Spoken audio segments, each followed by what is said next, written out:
Ekabo and welcome to Yoruba Tales with Anike. In Yoruba language, these letters are pronounced O and O.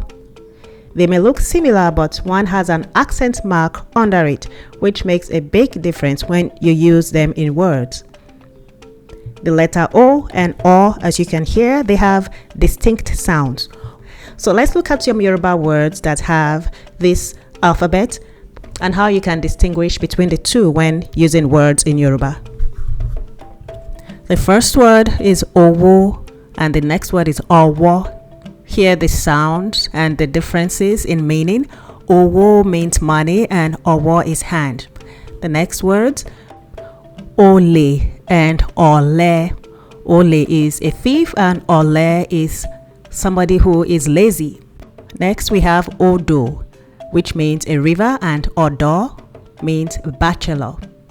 See the differences in the pronunciations and meanings. Next words, we have ode and ode. Ode means an outing and ode is a hunter. Next we have the words ojo and ojo. Ojo means rain and ojo means day, like a day of the week. And next we have oko, which means farm, and oko, which means a husband. So let's look at some words that have both O and O in one word. Oluko means a teacher, oluko.